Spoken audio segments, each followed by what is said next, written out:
Welcome to the Financial Planning for Canadian Business Owners podcast. You will hear about industry insights with award-winning financial planner and entrepreneur Jason Pereira. Through the interviews with different experts with their stories and advice, you will learn how you can navigate the challenges of being an entrepreneur, plan for success, and make the most of your business and life. And now, your host, Jason Pereira. Hello and welcome. Today on the show, I have Braden Warwick, Research Associate at PWL Capital. Braden has recently composed a study on optimal compensation savings and consumption for business owners of private corporations. Now, this actually was a pretty extensive deep dive at a lot of things that started by looking at, I think, IPPs specifically, but then looked at compensation structures and methodologies and had a number of interesting findings. So they had asked me to kind of give them a peer review on the paper. And when that happened, I said, hey, you should come on the podcast and talk about the implications of this because it touches upon a lot of things. So with that introduction, here's my interview with Braden. Braden, thank you for taking the time today. Hey, Jason, thanks for having me. Happy to be here. Oh, my pleasure. So Braden Warwick, PWL, tell us about yourself and what it is you do. Yeah, for sure. So like you mentioned, I'm a research associate at PWL Capital. I've been with them for a few years now, primarily investigating complicated questions like this. And my background's in engineering, actually. So I did a bachelor's degree and a PhD at Queen's University, and then kind of left that field, switched over to PWL Capital, where I've been just tasked with answering complex problems that they were having in the firm. One of them being this financial planning for owners of corporations, which kind of ties into this research paper. And just to kind of give a sense of the business problem that we're having. So the owners of corporations kind of pose a complicated problem, but also it's not necessarily as niche of a problem as you may think, because this individual may be a small business owner, but also a physician, a dentist, a lawyer. So there's tons of potential clients for our firm that are facing these types of problems. And quite frankly, we weren't satisfied with the level of financial planning advice that we could give to them with off-the-shelf software that we were using. And the reason for that is it ultimately boils down to these problems typically compose three different fields in a sense. The individual with a corporation goes to a financial planner to ask them, what's the optimal financial plan for me? How do I compensate myself out of my corporation? Do I pay myself a salary? Do I pay myself a dividend? What does that look like? And the financial planner, using the tools that they have available, can kind of piecemeal together a plan for them, but then which may or may not be satisfactory, but then the individual might go to their accountant, and then the accountant is telling them about different estate planning strategies or different notional account balances and different compensation of dividend packages that they can distribute involving capital dividends, which are tax-free, and all of these different pieces of the puzzle, which the financial planner doesn't necessarily have the tools to be able to incorporate all of those details into the financial plan. And then the other piece. Interject there. I mean, I think I think what you're getting at and what you're right about is that, a lot of times these questions are dealt with in isolation in silos, right? Like, is an IPP work? Well, the answer is depends. Let's look at it for you. You look at numbers for an individual. Do dividends or income make sense? Well, the answer is different for different people and different provinces. And then the notional account stuff, these are all factors that are typically looked at in isolation, right? I think trying to bring those in and harmonize them, we do that in financial plans and try to get to the best optimal one, but no one's really kind of done what you've done here, which is kind of like bring all these things into one study and look at optimization across everything. Well, and that's exactly it, Jason. And then to add the third piece of that puzzle is the IPPs, which it's a similar silo where the individual might go to an actuary, and the actuary can give them a calculation of how much more contributions that they can make to an IPP in comparison to an RRSP. But again, that doesn't answer the fundamental question about that the client or that the individual would have is how much money can I actually spend sustainably, and what will be optimal in terms of my final net worth that I can leave to my future generations or charity or what have you. Yeah, and that's it exactly. It's the entire, you get that quote and says, 30% more. Well, that looks great, but what about everything? That's in isolation. It's not optimal for the individual, which takes into consideration many other factors. And just for people listening who want to know more about what we're talking about in terms of IPPs or individual pension plans or the concepts of notional accounts, these were all on previous episodes. You'll find them. You'll find an episode on IPPs, one on the fundamentals of accounting and finance for business owners. So if you're interested in learning more about those, please go back and listen to those episodes. We'll post the numbers in the show notes. So, okay, you're trying to solve for kind of like, I'm not going to call it the everything study, but you're trying to solve for the key issues around compensation and really retirement savings, because dividends versus income is one thing versus notional account type distributions, right? And then at the same time, you've got all these vehicles for retirement savings. You got the corporation, the RSP, the TFSA, the IPP. How does this all play out? So what was your approach to how you started tackling this question? Yeah, that's a good point. So the first step, honestly, was understand what all of these different vehicles are and how to calculate. And that's, for me anyways, being relatively new to the world of finance was not a trivial task, because especially with things like IPPs, you can't just Google that. That information is just not readily available. So for us, it was about reaching out to subject matter experts in that area. We needed to consult with actuaries. We needed to consult with accountants to kind of give us the details and the weeds of how these calculations are made, so that we could capture that in our own financial planning model. So that was step one. And then in terms of the paper, that's kind of the first half of the paper is really explaining all that we've learned and all of the different pieces of the puzzle, estate planning strategies, IPPs, all of that fun stuff is described well, and is kind of, it's going to be our book of reference moving forward when clients have sophisticated questions regarding these topics. And then the second piece was the case study, which we wanted to really try to capture as realistic problem as we could, starting from a very high level. An individual would come to us with the question of, how much can I sustainably spend over the course of my lifetime? And then how much net worth will I be left with on average at the end of the day? And what's the best plan to get me there and to maximize those values? So, all right. So you start off by defining the problem well. You do all the research, explain to people everything, which is foundational. Absolutely. I mean, also great if it's your guiding document for the company. Great. You have a wonderful training tool because everybody can get explained as to what happened there. So, in terms of your methodology, once you had that laid out, how did you attack basically comparing these options? Yeah, for sure. So fundamentally, we approached it as a multi-objective optimization problem.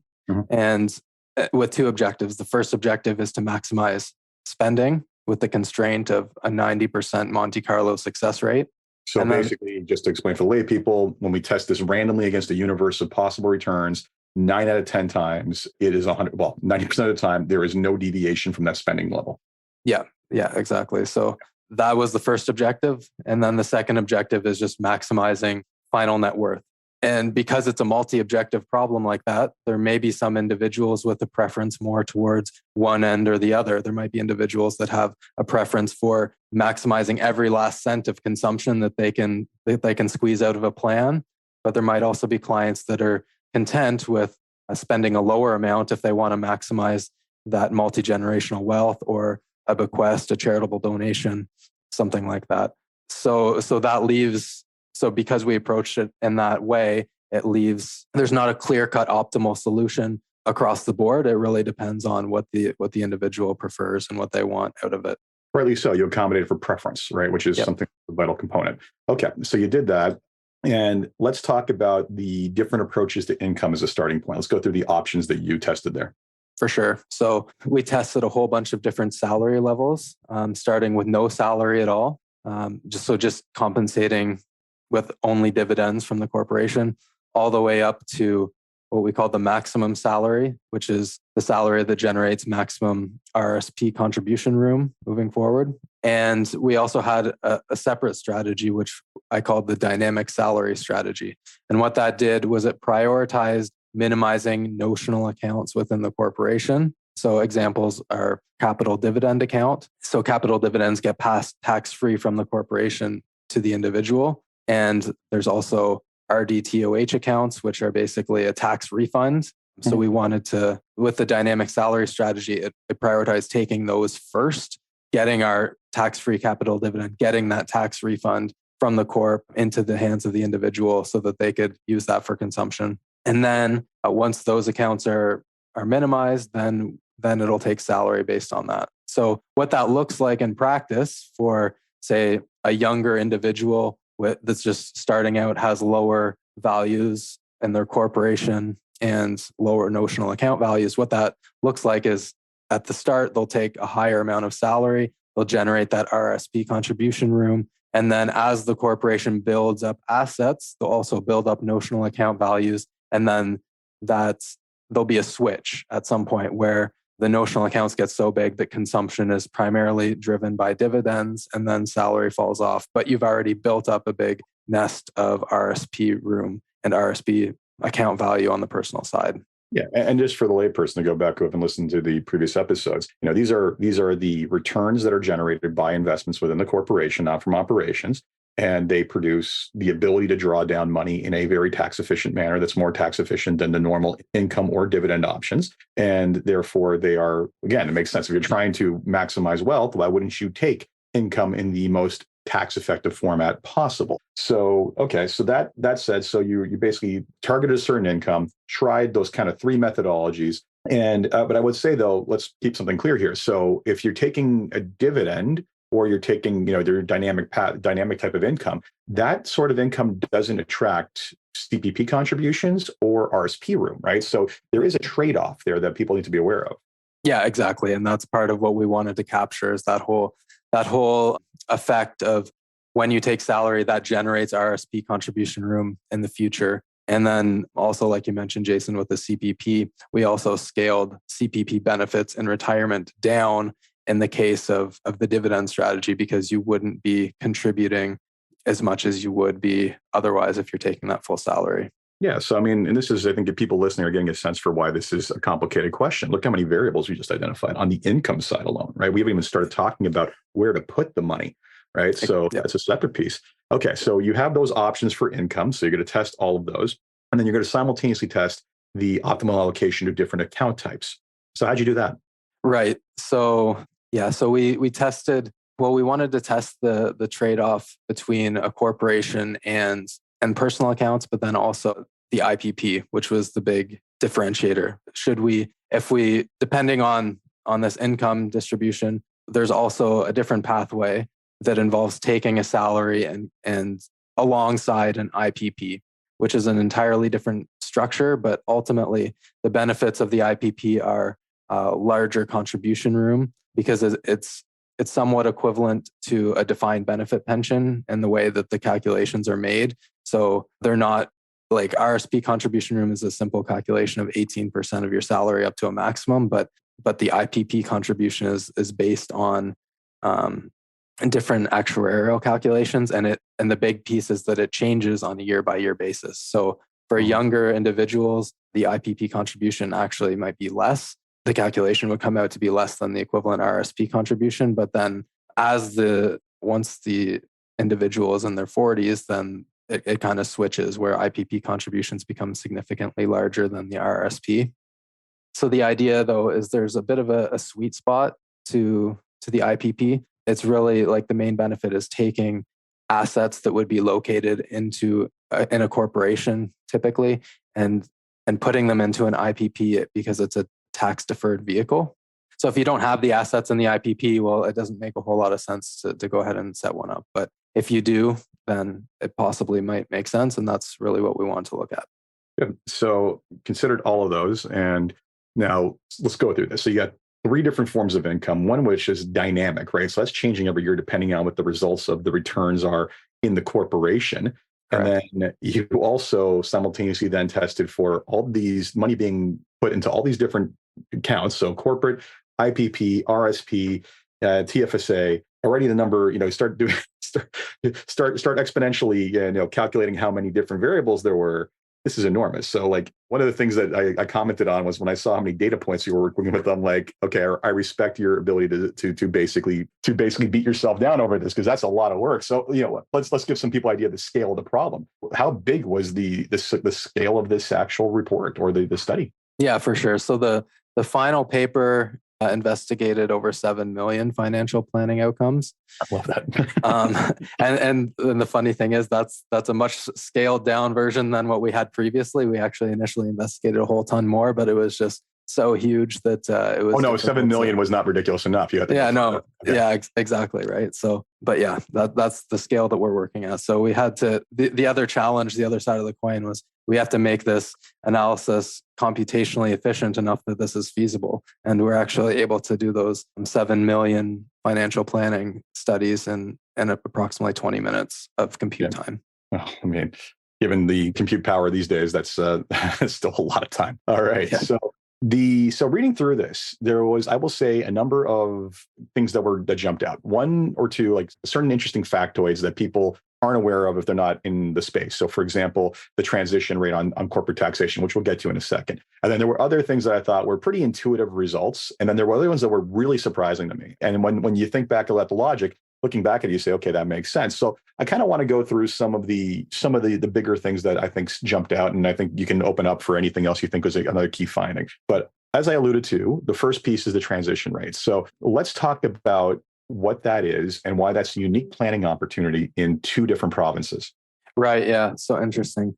So in Ontario and New Brunswick, they both have a similar corporate tax structure where there's this transition rate that Jason alluded to, which is kind of in between the small business rate and the general federal rate. And it exists because those two provinces decided not to adopt the general federal rate on certain levels of income. Yeah.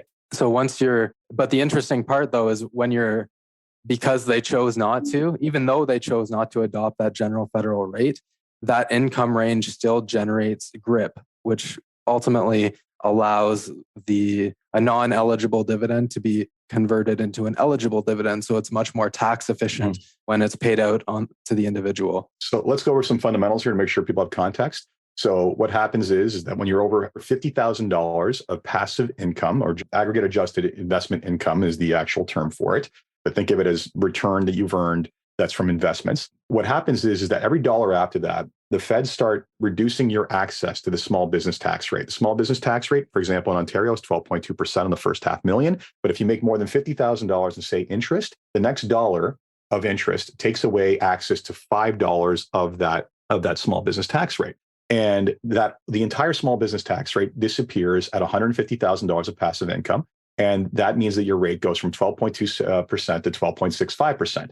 Now, that's a big leap, but keep in mind that it technically doesn't increase your taxes. It temporarily increases your taxes because if you pay that money out personally, it all equals the same thing as if you earned it personally under integration, which we covered before. So, but the key here is that there's this period of transition of $150,000 of passive income, and Ontario and New Brunswick decided not to follow the federal guidelines on this when they basically brought them into bear. So instead of having two rates that exist in Ontario and New Brunswick, there's actually three rates for corporations, but only if you're generating passive income. And as you said, GRIP. So GRIP is one of these notional accounts, which basically allows you to pay out. GRIP tells you how much money you can pay out as a qualified dividend, which basically means that you're paying less than a normal small business dividend, which is not a qualified dividend. So long story short is you got this interesting little area where you're paying more than 12.2. You're paying in Ontario 18.2, which is still less than 26.5. So you got a gap. But then you also have the ability to take out at a lower rate, which creates, like I said, an interesting planning opportunity. So can you tell me what happens when that money gets paid out?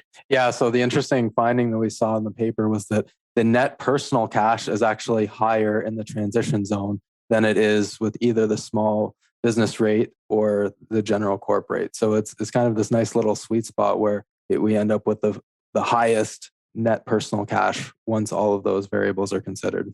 Yeah. So, I mean, just to give people an idea of it, when you look at what gets paid out, when you pay out money at the small business rate corporately, so you earn $100,000, you take out money as a dividend, you basically pay it personally versus corporately. You found that, I think it was Ontario is 54.12 roughly, which is not far from 53.53, which is a normal personal rate. The general rate was 55.41, but the transition zone was 50.38, which means that you're actually paying less on that passive income if you distribute it than you would have. And it's funny because why I think it's funny is because there's a lot of planning around avoiding making more than $50,000 in the corp to keep access to it. But really, that's almost counterintuitive if you want to take that money out now, right? Because it's actually a slight tax benefit. That's exactly it. So really the planning should be around keeping the passive income below 150 because that's when the general corp rate kicks in. And then you're still in that sweet spot of the transition zone for Ontario and New Brunswick residents. Yeah. So unique planning opportunity for two provinces. And I think the key takeaway is don't look at the $150,000, the over 50,000 of adjusted annual adjusted investment income, whatever the acronym actually works out to be. And don't look at that solely as a negative. That's actually a planning opportunity if you're smart about it. Exactly. Yeah. One key takeaway, which I have to dig at because it comes up from time to time, was there's some pensions or IPPs or other branded IPPs that go by other names that are made up that offer this option for a hybrid. So basically, I can either do the defined benefit contribution or I can do I can make a defined contribution plan, which is basically like an RSP contribution limit. I think you had one line there that summed it up. It was really of no tangible benefit to the study, was it? That option? Not really. Where it kicks into place is for, like I alluded to previously, for those younger individuals where the calculation actually comes up that the IPP contribution would be less than the equivalent RRSP contribution. They can choose to contribute the full RRSP contribution room. But the problem is that there's added actuarial costs associated with setting up the IPP. So all else equal, if the room is equal on both sides, then it pretty much becomes null. You might as well wait until you're the age where the IPP actually starts showing benefits and showing added contribution room, because you can, with the IPP, there's this concept of purchasing past service. So all of the years that you've previously worked, you can purchase those and basically transfer your RSP assets into the IPP. And then if any additional corporate funding is required to purchase that service, then that opens up an additional contribution room from the corporation into the IPP.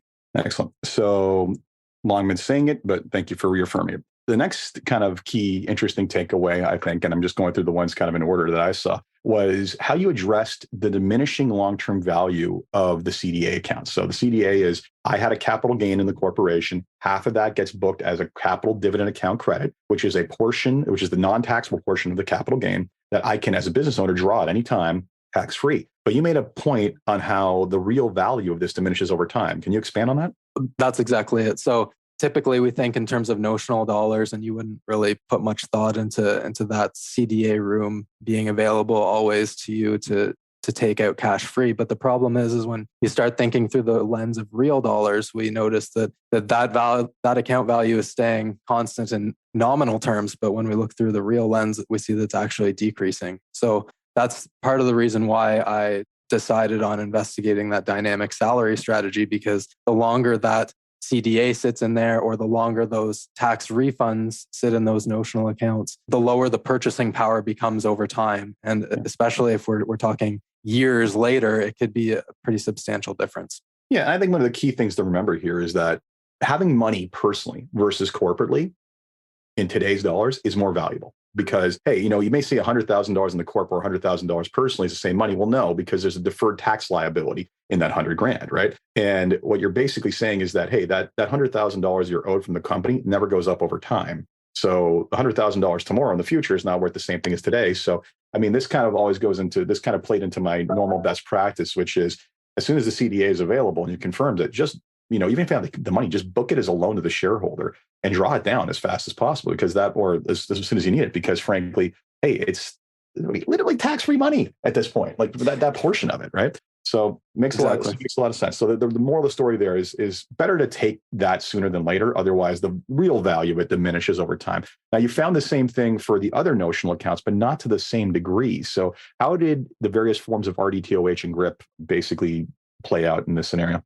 Yeah, for sure. So CDA, the capital dividend, absolutely has the highest diminished returns. And that's because ultimately you're taking a tax-free dividend, and then you'd have to convert that into a non-eligible dividend, which would be taxed much higher. And it kind of, the other accounts kind of generated a similar story in terms of the ERDTOH account generating the second highest diminished return, because of the tax benefits of the eligible dividends. And just for some more context around ERDTOH, it's, if you take it in the same year that that is generated. So meaning if your corporation earns an eligible dividend on their investment portfolio, and then you pay out an eligible dividend to the individual and then capture that tax refund, you'll be able to recover the full amount. But for the non-eligible RDTOH, there is some tax that gets lost.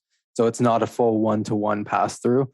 So again, having that for the NRDTOH is not quite as beneficial to pass it through immediately, just because there is some tax that's getting lost no matter what. And then the fourth worst would be the GRIP, because really you're just converting a non-eligible dividend to an eligible dividend on the personal account. So it really depends on the difference in tax rates that you're trading between, leading from the capital dividend account generating the highest diminished return over time and the GRIP having the lowest diminished return over time.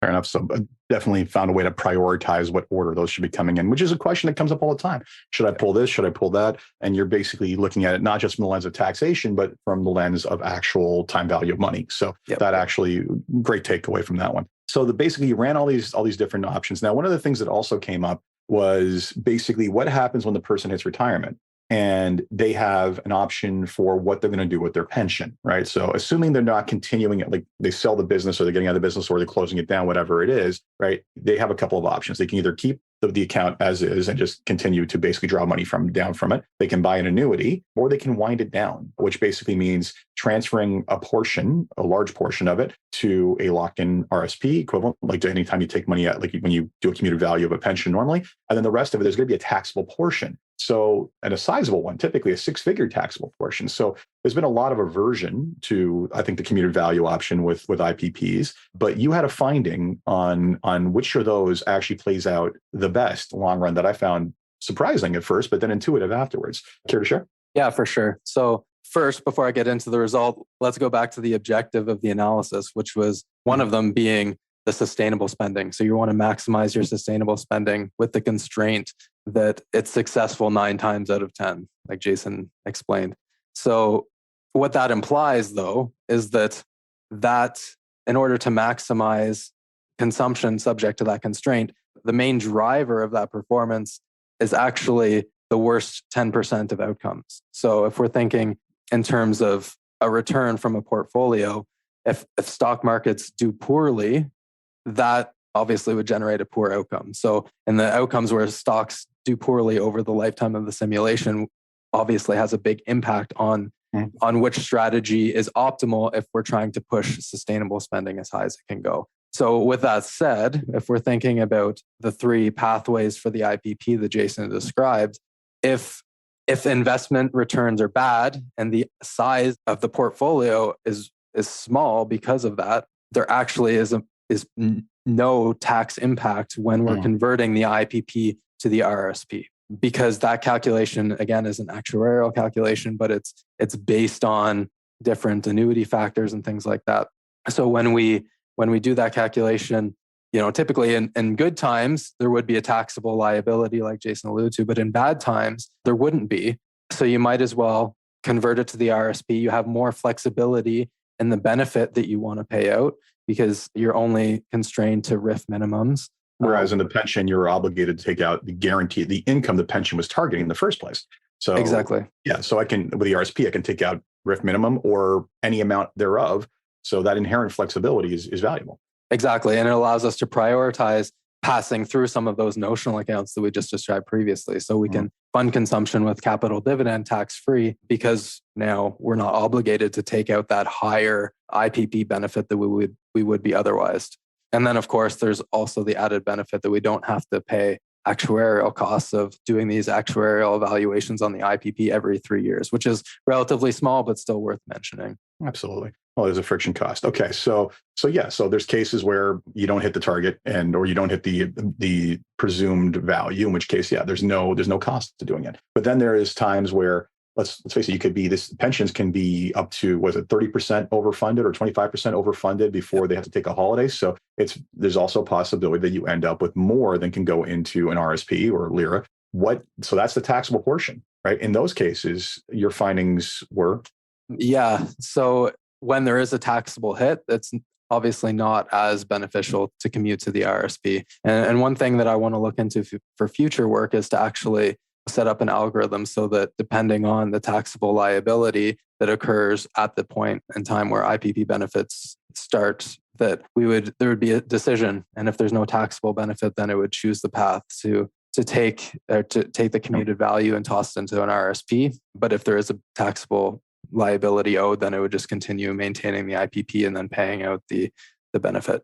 But at the end of the day, also, it's also going to be, I think in general, I think your finding system will be effective. It's relative to the size of that piece, right? Because, hey, having to take 50 grand out and getting rid of the additional overhead cost, no big deal. If I'm overfunded, then that's a pretty substantial tax hit. Well, exactly. And then the reason why I didn't include that algorithm in this work is because it's not necessarily intuitive to where exactly that threshold would take place. Like what amount of tax liability is too big? That's for a future research question. Yeah, there's no universal outcome here, but there is. I think there was what you would put together was a compelling reason for why you would want to consider winding it down, at least in certain scenarios, because again, that additional flexibility is inherently valuable. So exactly. Excellent. All right, so let's talk about kind of like the end kind of result of this, which was where does it make sense to take a salary versus dividends versus dynamic salary?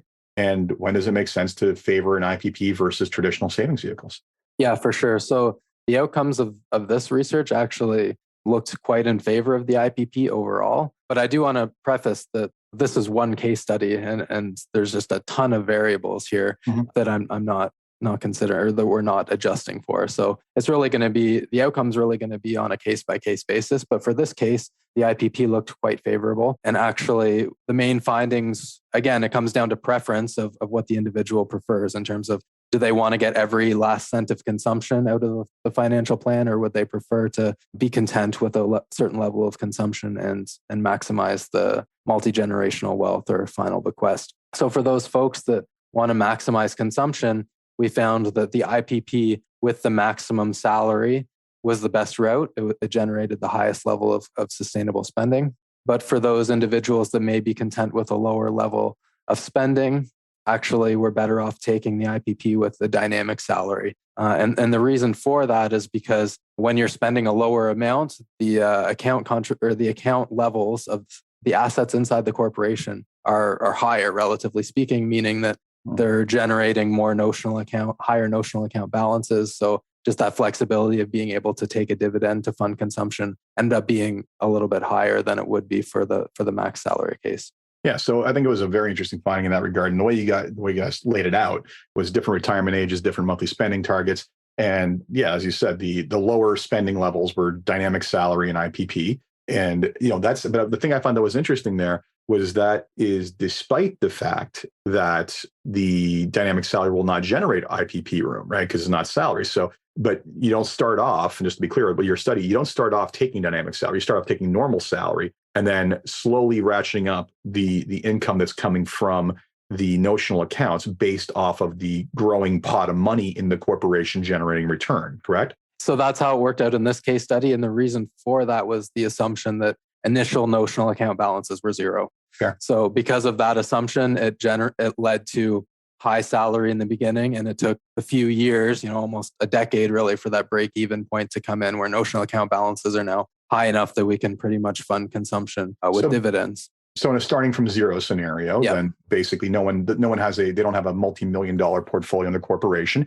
They don't have notional account balances. They're just starting to really get to the point where they can do all this. In that case, then, you're saying salary for a decade, but not only salary. You start taking the notional account value slowly over time.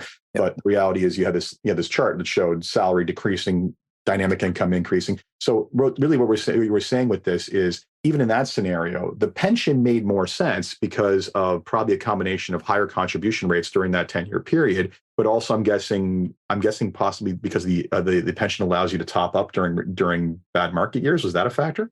Yes, absolutely. So all of that still continued. Obviously, when you're no longer taking salary, then you're not going to generate additional contribution room on a yearly basis due to the salary, but you would still have the opportunity to top up because the IPP growth rate it's indexed to a prescribed rate that's defined by the Income Tax Act. So in bad years or bad market years, you still have those opportunities to top up the IPP from corporate assets. Yeah. So basically the IPP almost universally won in every scenario for a business owner, which I'm sure all the actuaries are letting out a triumphant scream and fist bump in the air by hearing that one now. But then the other piece was, okay, where salary made sense was kind of along, it's interesting, you kind of could draw a line along a relationship between age and spending level, right? And it was from what I could see, is the later you retire, higher spending levels favored salary. Whereas the earlier you retired, the mid-range spending levels, and let's just say you tested a spending of 6, 8, 10, 12, 14, 16,000 a month, right? Yep. So at the lower end of the spectrum, salaries never made sense on the 6 and 8.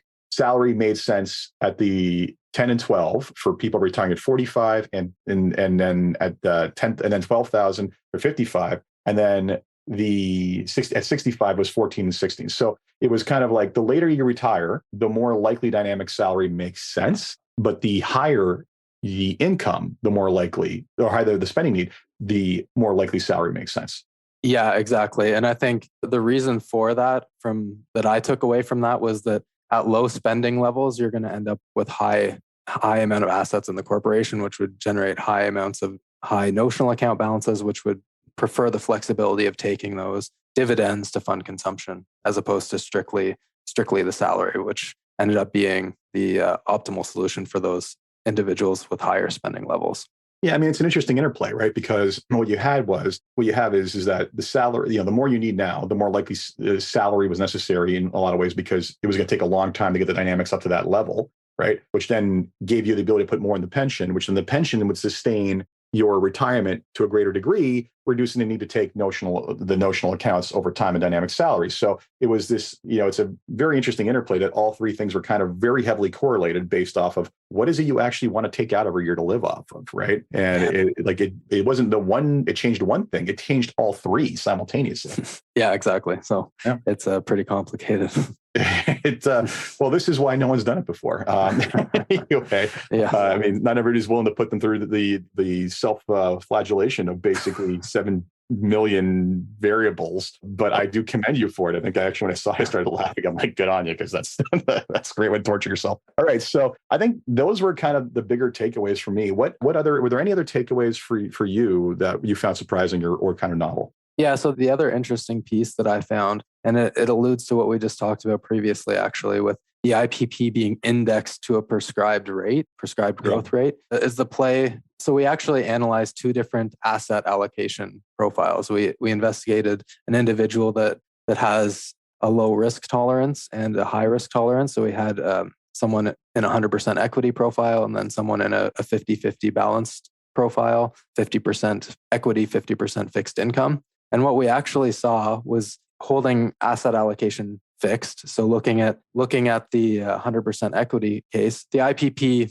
was still the optimal outcome, like we just discussed. But in the 50%, the 50-50 investor, the IPP was more beneficial than it was for the 100% equity investor. And the reason for that was because of the additional IPP contribution room that would have been generated for the lower risk investor, because the expected return of that profile is lower, meaning that you would expect the IPP, the realized growth rate of the IPP to lag more than you would the 100% equity investor. So that ultimately generated more contribution room for the 50-50 investor, which made the IPP even more appealing to them. Yeah. So, I mean, it makes a lot of intuitive sense when you know how IPPs work to some degree, right? Like they're expected to earn 7.5% a year. Now, that is a number that's static. It is just in the way these things are calculated.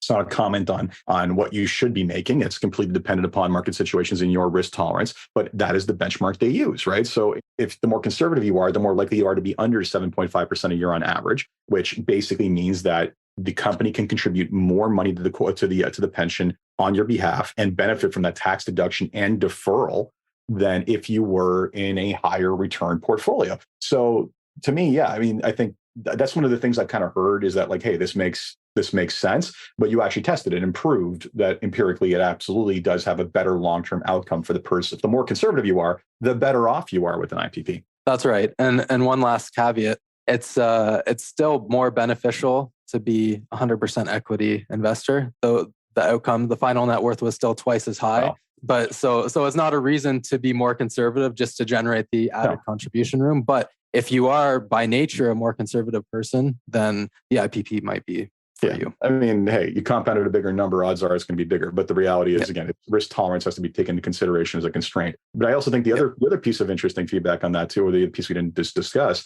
is that the more conservative you are, the more the different decomposition of the notional accounts, right? So if you're primarily an equity investor, you're generating more capital gains, which is more CDA credit, which is tax-free, which is preferable versus GRIP, right? And if you're more interest and dividend based, then you're generating more RDTOH and GRIP. Well, not GRIP, but RDTOH in general. So the reality is that those two things were linked, right? So the lower return within the pension also resulted in a lower return within a corp, but also less efficient dynamic income.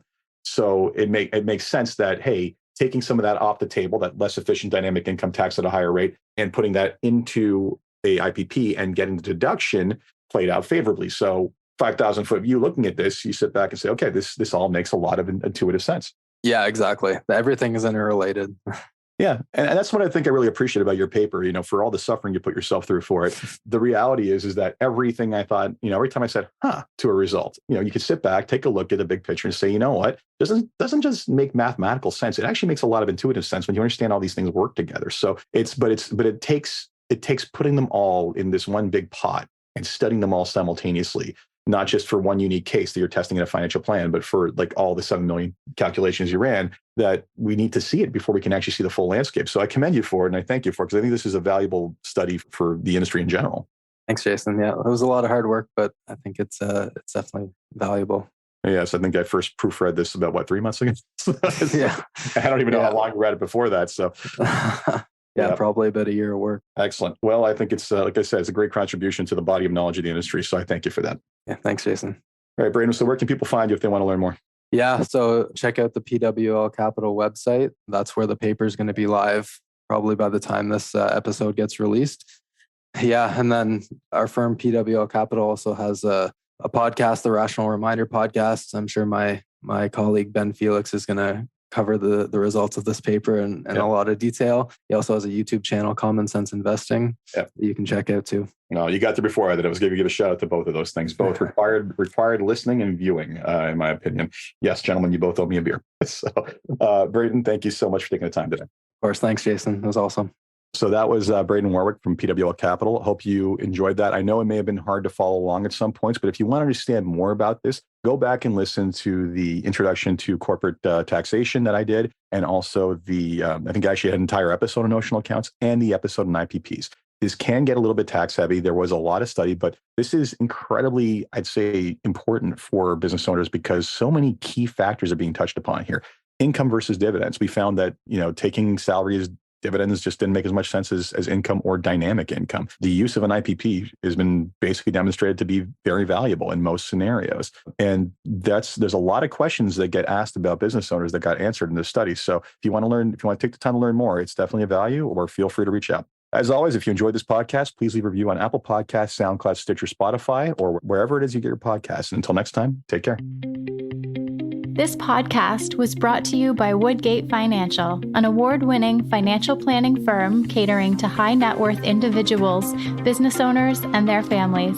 To learn more, go to woodgate.com. You can subscribe to this podcast on Apple Podcasts, Stitcher, Google Play, and Spotify, or find more episodes at jasonpereira.ca. You can even ask Siri, Alexa,